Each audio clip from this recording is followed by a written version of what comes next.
Well, the world's biggest mining company, BHP Billiton, has shelved a massive investment at the Olympic Dam mine in South Australia, responding to a sharp drop in profits. There was a muted response on the stock market, but in Canberra, the announcement opened a new vein of attack for the opposition.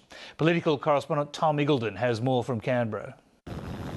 After a 35% plunge in net profit, BHP says it's taking a closer look at where it's spending its money.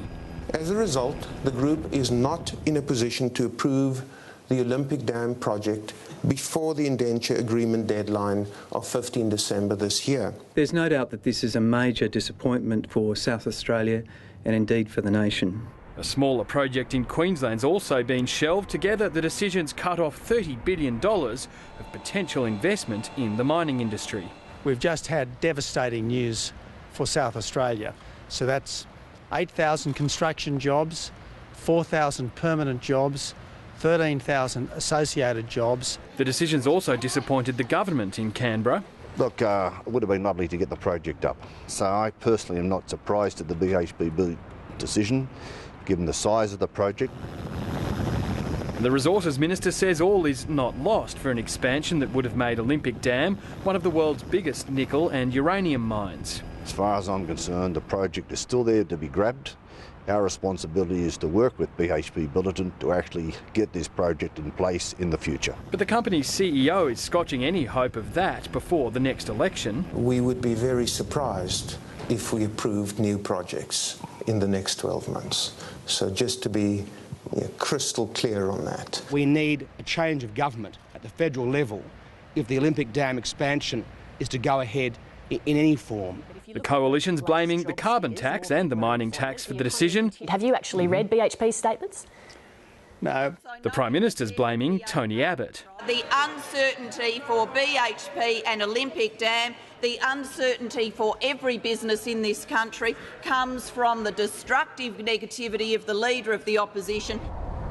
Marius Kloppers steered clear of politics in his announcement. He didn't mention the carbon tax or the mining tax, blaming other factors. In Olympic Dam, high exchange rate, high capital cost inflation, uncertainties about the long-term uranium price outlook, changed economics. Of course he didn't want to directly blame the federal government, but for months, BHP has been sending signals to the government. This build-up of tax, this build-up of high costs is making it much more difficult for this investment to go ahead. The Resources Minister says the mining tax isn't behind the decision because it's not charged on the resources dug up at Olympic Dam. And as for the government's other new tax, it is completely unrelated to the carbon tax, and BHP Billiton effectively says that in its media release, and I might say in discussions with me.